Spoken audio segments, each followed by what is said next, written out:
quand la tristesse arrive, je sais tu es là, toujours près de moi. Bonjour. Bonjour, ma soeur. Bonjour, Sarah-Jeanne. Bonjour, Sylvain. Comment allez-vous à ce début du mois de mars? Oh, ça me fait plaisir, mais je suis assez contente. L'hiver s'en va, puis moi ça aussi. la gèle pas. Moi, quand le mois de mars arrive, je revis, il me semble. Ah, mais oui, c'est vrai, c'est le printemps. Ça Ouais. fait donc du Même bien. s'il n'arrive pas tout de suite, ça s'en vient. Et on est en chemin. Oui.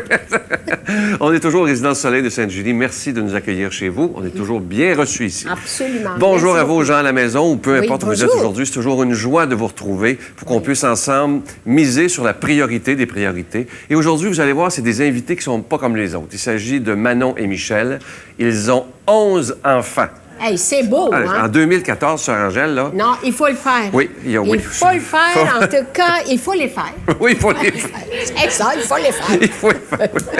En chanson, on a la joie d'avoir Linda Chapdelaine et j'aurai le privilège de faire l'homélie. Mais vous allez voir, ils ont tellement de belles choses à dire. Je veux juste dire, avant d'aller les rejoindre, Ouais. Manon a dit une phrase qui est très belle. Vous savez qu'on est dans une société matérialiste où tout ce C'est qui compte, vrai, ça. c'est le paraître. Regardez ce qu'elle a dit. C'est une phrase qui devait être écrite partout. Oui. Je ne me promène peut-être pas avec l'auto de l'année, mais je me promène avec mes enfants. A tout compris. Elle se promène avec la C'est vie. de toute beauté. Alors, fais-en autant. Merci beaucoup. À tantôt, À Sarah tout à Jeanne. l'heure. Bonjour à vous tous, vous êtes plusieurs. Il y en a 6 ici aujourd'hui, hein? Oui. Et j'ai même oublié de dire, vous avez aussi une garderie Oui. de 5 enfants. Oui. J'aimerais qu'on recule dans le temps, Manon. Oui. Vous avez eu un premier conjoint. Et vous avez eu combien d'enfants avec lui? Bien, avec ce conjoint-là, j'ai resté pendant 14 ans de temps, mariée. Marié. Et j'ai eu 5 enfants. Donc, Chloé, Laurence, Geneviève, Alexandra et le petit dernier à ce moment-là, Michael. OK. Et vous avez eu la douleur de vivre un drame. Qu'est-ce Oui. qui s'est passé exactement? Lorsque mon fils avait 5 mois, j'étais partie faire l'épicerie, quelque chose de très normal avec mon bébé. Et quand je suis revenue à la maison, j'avais une lettre. Moi, honnêtement, je pensais que c'était une petite lettre de choses que je devais faire dans la journée. Mais non, c'était une lettre pour me dire où retrouver son corps. Ah oui. Parce qu'il s'était suicidé. Oui. Ah oui. Et vous n'en entendiez pas du tout, là. Oh mon Dieu, non. Non, non, non. Et quel genre d'homme c'était? Travaillant. Et il était dans la construction, alors très travaillant. Malheureusement malade, mais des choses qui ne se voient pas. C'est toujours ces choses-là qui sont un petit peu sournoises. Mais quand quelqu'un fait une dépression ou quelque chose comme ça, puis qu'un jour on s'en sort, on pense que la vie continue, ça va vite la vie, hein? Ouais, ouais, ouais. Le travail, les enfants, on en avait quand même 5. Alors de penser que même après la naissance de Michael, qui était comme à chaque fois, les naissances, ça a été merveilleux. Là, on avait un petit garçon. On s'était dit, waouh, on a vraiment touché quelque chose de vraiment génial. On avait 4 petites filles en santé. Ça allait bien au niveau du travail. On venait d'avoir un petit garçon. Et non, sa douleur à lui était quand même très présente et a décidé de mettre fin à ses jours. Et comment vous aviez quel âge, vous, à ce moment-là? J'avais un gros 29 ans. Oh là là. Et comment on réagit comme jeune femme avec 5 enfants quand son mari décide de quitter par suicide? Ça doit pas être évident, là. Non, mais je pense que en étant maman, on ne pense pas à soi sur le coup. Vraiment. On pense pas non plus à notre propre douleur. On pense, en tout cas, je vais parler pour moi, là, les enfants. Mais qu'est-ce que je vais leur dire? Comment ils vont vivre ça? Puis qu'est-ce que moi, je peux faire pour que leur vie soit pas, je veux pas dire gâchée, Hypothéquée. mais, tu sais, complètement bouleversée et que ça dure pendant des années. Qu'est-ce que moi, je peux leur apporter malgré tout ça, parce que c'était quand même énorme, pour faire en sorte que la vie soit belle. Parce que la vie, elle n'est pas facile. Et je leur dis souvent, elle n'est pas facile, la vie. Elle est pleine d'embûches. Même des fois, elle est très décourageante parce qu'on a Cruelle, l'impression de ne pas s'en sortir. Mais si on est vraiment, on ferme nos yeux puis on se demande qu'est-ce qui est important pour nous dans la vie, à ce moment-là, elle va devenir belle assez rapidement. Et comment vous avez fait pour... Il est cute, hein? Ils ont tous les yeux bleus en passant, yeux bleus et verts. Et comment vous avez fait comme mère pour expliquer ça à vos enfants une fois qu'ils ont vieilli en étant capables de comprendre? Ouais. Geneviève et Alexandra avaient une dizaine d'années à cette époque-là. Chloé avait 5 ans et Laurence, 3 ans, Michael, 5 mois. Alors, Michael, ça a été le plus facile à ce moment-là. Parce que Michael, c'est aujourd'hui qui sont les questions. C'est pas quand c'est arrivé, il était trop petit. C'est sûr que ça a été terrible. Puis, en même temps, à 5 ans et à 3 ans, on comprend pas. Je me suis assise avec eux pour leur dire que papa reviendrait pas. Que maintenant, il était avec le petit Jésus au ciel et tout ça. Puis, le soir même, j'avais expliqué ça, exemple, vers midi. Je m'étais assise avec les deux. Et vers 5 heures, Laurence a tiré une chaise sur le bord de la fenêtre de la cuisine. Puis, j'ai dit, mais qu'est-ce que tu fais? Mais j'attends papa. Oui, mais c'est parce que papa, il reviendra pas. Oui, oui. Puis, quand là, il y avait une voiture qui passait, qui ressemblait, elle disait, ah, c'est pas papa. Non, mais ça a dû durer pas juste une journée, des semaines comme ça à dire non, attends pas, papa il viendra pas, ou juste de mettre la table puis de mettre son assiette. Oui, oui, parce qu'on est habitué de mettre son assiette. Ben oui, elle est bonne, ça Angèle. Non, moi, je suis grande, viens qu'à mon chéri. J'en ai rien qu'à moi. Je peux te prendre. Viens qu'à. C'est beau comme un cœur. Je vais m'adresser à Chloé, si ça vous dérange pas. Oui. Chloé, toi, tu avais 5 ans quand c'est arrivé. Oui. En vieillissant, est-ce que tu en as voulu à ton père d'avoir fait ce geste-là? Ben, je sais qu'il y a toujours une maman qui a répondu à mes questions à ce niveau-là, parce que, bon, en grandissant, ça a toujours été comme inexpliqué. Le fait de toujours avoir quelqu'un là pour m'en parler un peu, c'est sûr que ça m'a comme rassurée, mais en vouloir, non. Parce que je pense que ces personnes-là, on peut pas vraiment les comprendre dans un sens. Puis... Fait que j'ai comme une vision neutre à ce niveau-là. C'est pas évident. Ouf! Et à un moment donné, comment vous avez rencontré Michel? Ça m'intrigue. Et que vous ayez eu tant d'enfants après ça ensemble. Oui, parce que... Parce que vous avez ça ferait un film, votre affaire. Moi, j'en avais 5, lui en avait 2. Ce qui est arrivé, c'est que quand le papa de Chloé est décédé, Chloé a arrêté de parler. Et... Pas complètement, là. Oui, elle voulait plus parler. Elle voulait plus s'exprimer. Puis on venait de commencer l'école. Parce que, bon, on commence l'école le 1er septembre et son père est décédé le 17. Alors, à l'école, le professeur me disait « Ouf, Chloé, à l'heure de la sieste, elle pleurait, elle voulait pas s'exprimer, elle était renfermée. » Et moi, je sais que ma fille avait toujours voulu faire du patinage artistique. Fait que je me suis dit « Et voilà notre activité du samedi matin, on va aller faire du patin. » Puis, dans le cours où elle était, il y avait une petite fille qui s'était liée d'amitié, mais très rapidement. Et cette petite fille-là s'appelait Alexandre. Fait que le samedi matin, c'était plaisant pour Chloé. Là, on s'habillait, puis maman, on s'en allait tout à l'aréna avec nos chocolats chauds puis nos cafés. Puis on s'en allait voir Chloé patiner. Mais cette petite fille-là, son papa, c'est Michel. Alors, dans les estrades, avec nos cafés, on pouvait jaser puis tout ça, mais il n'y avait rien là de... Comment je pourrais dire? Il n'y avait rien, on pensait à rien, je pensais à rien, puis je suis sûre de son côté, c'était une simple relation d'amitié à ce moment-là, parce que nos filles s'aimaient beaucoup. Puis ça a commencé comme ça. Et là, soudainement, sa fille plus vieille, qui s'appelle Caroline, ça donne très bien avec ma plus vieille et moi, qui s'appelle Geneviève. Alors là, bon, quand on finit le patin, est-ce qu'on peut aller manger ensemble? Est-ce qu'ils peuvent venir jouer à la maison? Puis là, puis là on se regardait, on disait OK. Fait que c'est comme ça que ça allait commencer. Il y a une drôle d'anecdote, parce que quand j'ai rencontré Manon à l'aréna, bon, je commence à lui parler dans les estrades, puis là, les filles viennent me voir, « Hey, maman! » Puis à un moment donné, il y en a un autre qui arrive, « Hey, maman! » Puis je vois qu'il y en a un qui avait Michael dans le petit siège d'auto. J'ai dit, « T'en as combien? » Tu t'appelles maman comme ça? Elle dit, ben, j'ai 5 enfants. OK. Ben, c'est à cause que je me disais, comment est-ce qu'elle peut avoir autant d'enfants qui l'appellent maman? Et je veux juste revenir sur quand votre premier mari est parti. Oui. Vous en avez sûrement voulu à la vie ou à Dieu quand c'est arrivé, de vous laisser seul avec 5 enfants. En vouloir à Dieu, c'est quelque chose, peut-être plus en vouloir à lui. Parce qu'on vit avec quelqu'un pendant 14 ans de temps et du jour au lendemain, on s'aperçoit qu'on connaissait peut-être pas autant cette personne-là. Puis de vouloir bâtir quelque chose avec des enfants, moi j'étais à la maison, puis tout ça. Et là, de me dire, OK, moi là, tu me laisses tout seul avec ça, avec les enfants, avec leurs peines, avec tout ce qui va s'en venir quand je vais les graduer, quand je vais aller les porter à la maternelle, quand quand je vais la marier, quand tout ça, je vais être tout seul, je vais être confrontée tout le temps à ce que toi, tu seras pas là. Mais malgré tout ça, je peux pas dire que je lui en ai voulu au bon Dieu parce que j'avais mes enfants. Puis ça a toujours été tellement important. Je me suis battue pour eux. J'ai réussi, je pense, pour eux. Je me suis dit, on m'avait pas enlevé quelque chose. Il s'était enlevé la vie lui-même. C'est pas comme une maladie ou quelque chose où ce que tu dis, pourquoi que le bon Dieu m'a envoyé ça? C'était son choix à lui. Et là, je me suis dit, c'est ton choix à toi, c'est pas le mien. Moi, je suis encore en vie et j'en ai 5 qui comptent sur moi. Puis il me regardait dans les yeux en me disant, OK, on fait quoi, là?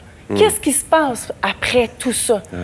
Je pouvais pas sombrer dans la douleur ou je pouvais pas.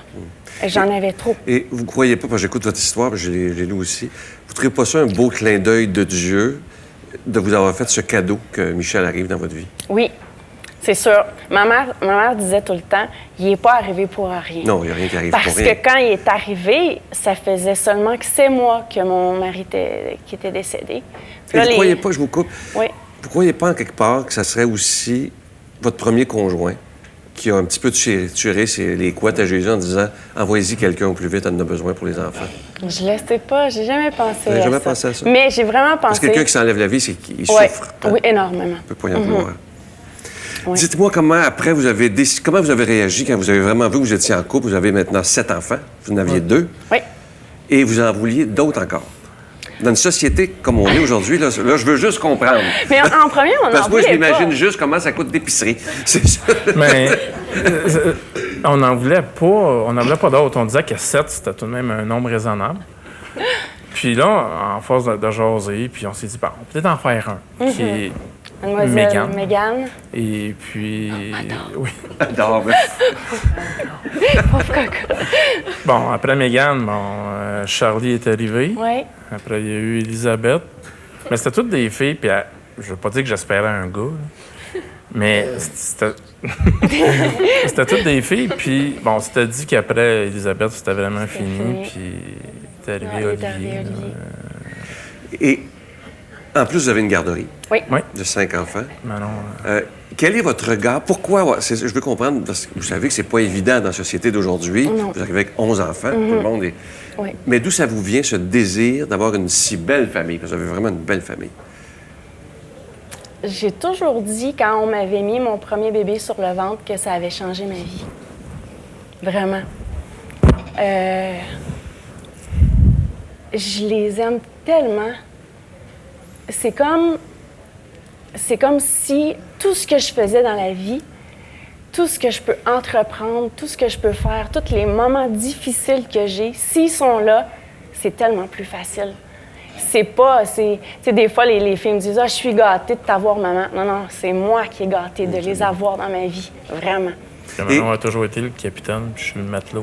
Parce que Manon dirige tout dans la maison. Tout. Il ne reste pas beaucoup de temps, mais je suis certain que les gens aimeraient savoir comment ça se passe, un exemple, le souper. Est-ce que vous soupez tous en même temps? Oui. On se ramasse 12, 13, 14, 15. Oui, les copains aussi commencent à venir à la maison. Mais on fait beaucoup à manger, c'est sûr. Michel est souvent en arrière du comptoir. Les samedis matins, c'est nos samedis matins crêpes. Où il y en a une qui brasse, l'autre fait cuire, l'autre met le sirop. Puis c'est comme ça, tout le monde aide. On est tous ensemble, on se raconte notre semaine parce que la semaine, ça va vite. On n'a des fois pas vraiment le temps de pouvoir parler, mais les fins de semaine, c'est plus relax. Alors on peut plus discuter de ce qu'on a fait la semaine, de ce qu'on a aimé, de ce qu'on n'a pas aimé, de rire. Oui, des fois, on Parce que je vous regardais tantôt, oui, vous êtes les parents, mais je trouve que vous avez l'air aussi amis. Oui. Je vous regardais tantôt sans que vous le sachiez. Vous avez l'air d'une gang d'amis ensemble qui s'aiment, mais tricotés serrés, là. Oui. Quand c'est tout petit, on a une certaine relation. Ouais. Quand ils vieillissent, il faut avoir un autre genre de relation. C'est sûr que je reste leur mère. Ils ont toujours l'autorité, cette chose de respect-là. Mais mes amis, mes meilleurs amis, c'est mes filles. On sort ensemble, on fait plein de choses ensemble. Je ne sais pas si vous le savez, en tout cas, moi, je vous parle avec mon cœur. Vous êtes riche d'avoir autant d'enfants. Vous avez là tellement des bons parents, tous les deux. On n'a pas parlé beaucoup de Dieu, mais on n'a pas besoin d'en parler parce qu'on le voit là. Hein? Je pense que c'est ça qui est très beau. Là, vous Vous avez tout mon respect. Merci, Vraiment. c'est Et gentil. vous avez des yeux tellement habités, là. Je suis proche de vous, c'est incroyable. Je vous offre une belle chanson interprétée par Linda Chapdelaine. Et je suis tellement ému que je me souviens pas du titre, mais vous allez l'entendre comme moi. On l'accueille, Linda.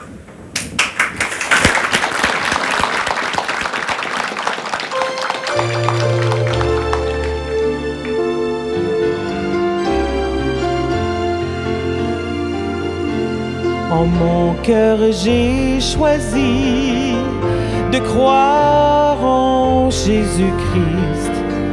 En mon cœur, j'ai choisi de croire en lui. En mon cœur, j'ai choisi de servir Jésus-Christ. Oui, par amour. Oui, par amour. Si mes amis s'en vont, qu'importe, moi j'irai. Si mes amis s'en vont, j'irai avec Jésus. Si mes amis s'en vont, qu'importe, je le suivrai. Oui, par amour, oui, par amour. Dans ma vie, j'ai choisi de faire comme Jésus-Christ. Dans ma vie, j'ai choisi de faire comme Jésus. Dans ma vie, j'ai choisi de prendre soin de ces petits. Oui, par amour. Oui, par amour. Oui, par amour. Par amour.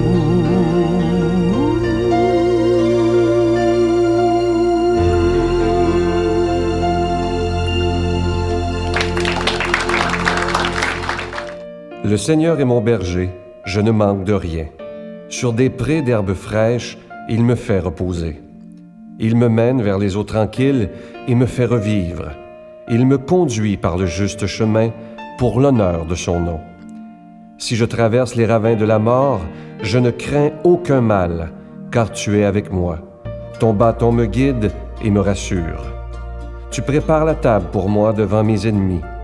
Tu répands le parfum sur ma tête et ma coupe est débordante. Grâce et bonheur m'accompagnent tous les jours de ma vie. J'habiterai la maison du Seigneur pour la durée de mes jours.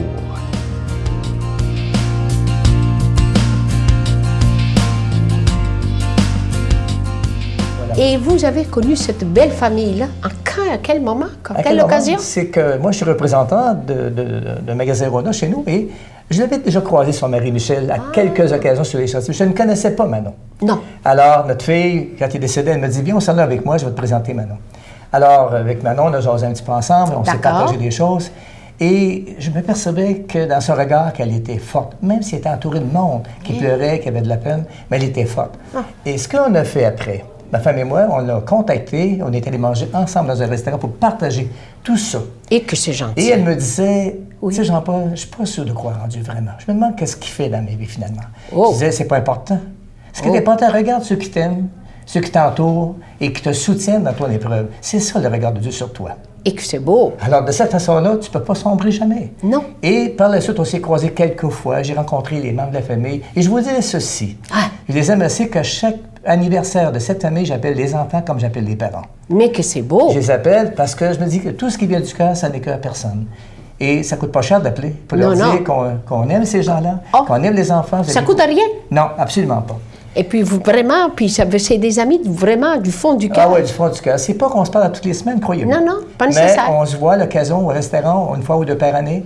Et ce qu'on témoigne, qu'on partage ensemble, c'est profond. Et je me dis, cette femme-là, elle est forte. Puis elle croit au sens de la famille. Puis moi, ça me nourrit aussi. Ah, c'est vrai? Nous autres, on en avait 5, on a perdu dans un écrasement d'avion il y a quelques années. Oui, il m'avait raconté Alors ça. voilà que, pour moi, ça une famille agrandie en aimant Manon, Michel et les enfants qui sont là aussi. C'est incroyable. Hein? Oui. En tout cas, moi, je trouve que merci de ce que vous faites pour cette magnifique famille et vous leur donnez ce sens aussi de la vérité, que Jésus est là à travers vous et vous les aidez. Je vous remercie beaucoup. Notre Père qui es aux cieux, que ton nom soit sanctifié, que ton règne vienne, que ta volonté soit faite sur la terre comme au ciel. Donne-nous aujourd'hui notre pain de ce jour. Pardonne-nous nos offenses comme nous pardonnons à ceux qui nous ont offensés. Ne nous laisse pas entrer en tentation, mais délivre-nous du mal, car c'est à toi qu'appartient le règne, la puissance et la gloire pour les siècles des siècles. Amen. Comme vous le savez, dans quelques jours, ça sera le début du carême, mais comme l'année dernière, je vous propose cette année, pendant le carême, de ne pas avoir de cadeau du mois. Vous savez qu'on pourrait être capable de donner un don pour que la parole de Dieu soit annoncée, simplement parce qu'on veut que la parole soit annoncée, mais en n'attendant pas de cadeau en retour.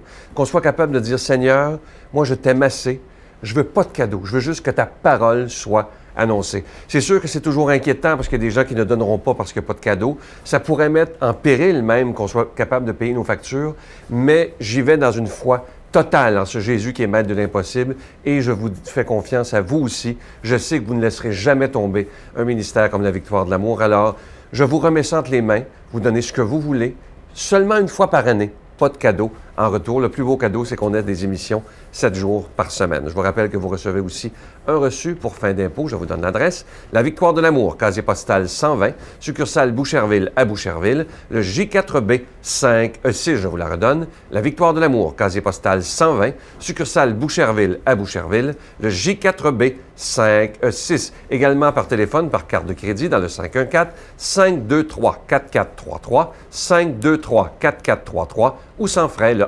1-888-811-9291,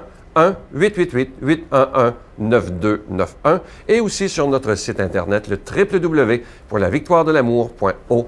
Alors moi, je vous dis merci de tout cœur de votre don spécial en ce carême 2014. Merci de tout mon cœur. Mon Dieu, donnez-moi la sérénité d'accepter les choses que je ne peux changer, le courage de changer les choses que je peux et la sagesse d'en connaître la différence. Amen.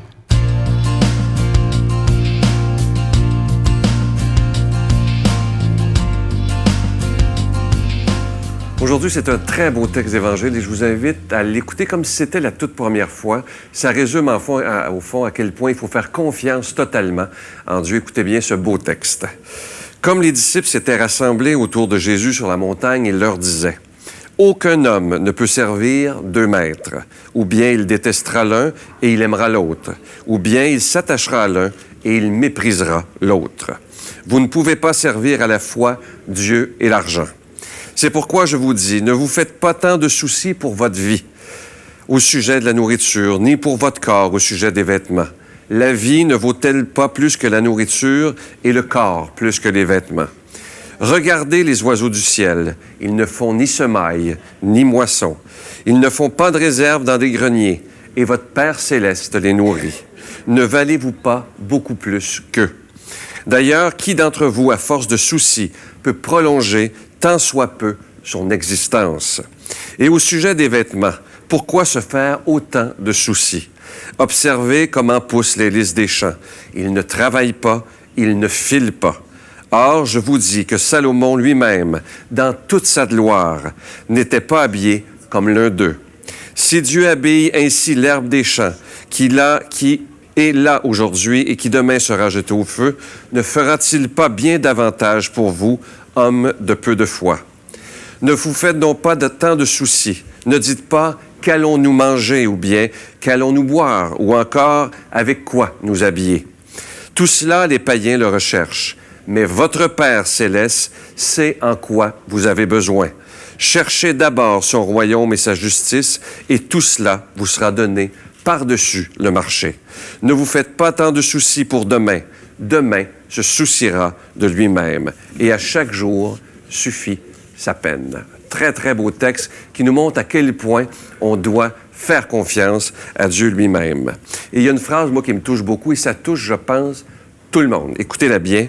D'ailleurs, qui d'entre vous, à force de soucis, peut prolonger, tant soit peu, son existence? Vous savez, dans notre société présentement, on regarde les êtres humains vivre et on voit à quel point, ça vous est peut-être déjà arrivé, on s'inquiète parfois pour des choses qui n'arriveront jamais. Moi, je connais des gens autour de moi qui sont plus âgés et ça fait peut-être 30 ans qu'ils s'inquiètent de à peu près toujours la même chose et je vous le dis, c'est jamais arrivé. Que de temps perdu à s'inquiéter. Et lorsqu'on décide qu'on est des croyants, lorsqu'on prend cette décision de dire, malgré tout ce qu'on voit dans le monde, malgré toutes les guerres, malgré les injustices, je choisis de croire en l'amour. Et lorsqu'on décide de croire totalement en ce Dieu qui est Père, en ce Dieu qui est amour, on peut lui dire, je te fais confiance. Parfois, j'ai peur, c'est normal. Parfois, j'ai peur de manquer, c'est très humain. Mais je vous le dis, lorsqu'on décide de dire à Dieu, je te remets ma vie totalement.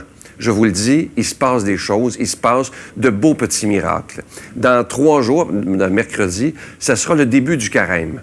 Et si on décidait cette année que le carême 2014, il sera différent, où on prendra le temps... Vous savez, le carême, c'est pas quelque chose de plate, c'est pas quelque chose où il faut avoir des phases de carême, comme on dit. Au contraire, il faut prendre le temps pendant 40 jours de faire le ménage en soi. C'est pas une affaire de dire « je mangerai pas de chocolat, puis je mangerai pas ci, ça, là, ça donne absolument rien. » Ça touche pas tellement le cœur de Dieu. Mais si on décidait pendant le carême de dire « la belle-sœur qui me tombe ses nerfs, je vais essayer de lui parler. Et je vais essayer de voir ce qu'il y a de beau et de grand en elle. Le voisin qui me fatigue avec sa clôture, que je suis plus capable d'y parler, je vais essayer de m'entendre avec lui.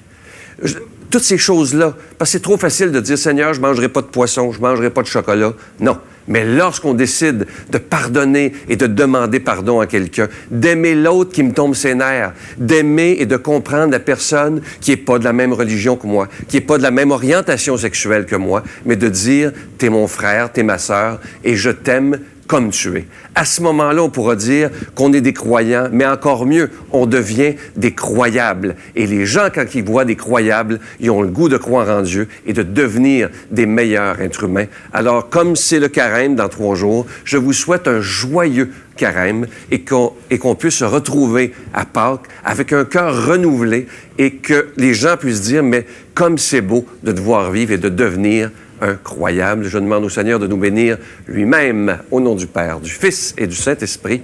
Amen. Je vous salue Marie, pleine de grâce. Le Seigneur est avec vous. Vous êtes bénie entre toutes les femmes, et Jésus, le fruit de vos entrailles, est béni. Sainte Marie, Mère de Dieu, priez pour nous pauvres pécheurs, maintenant et à l'heure de notre mort. Amen.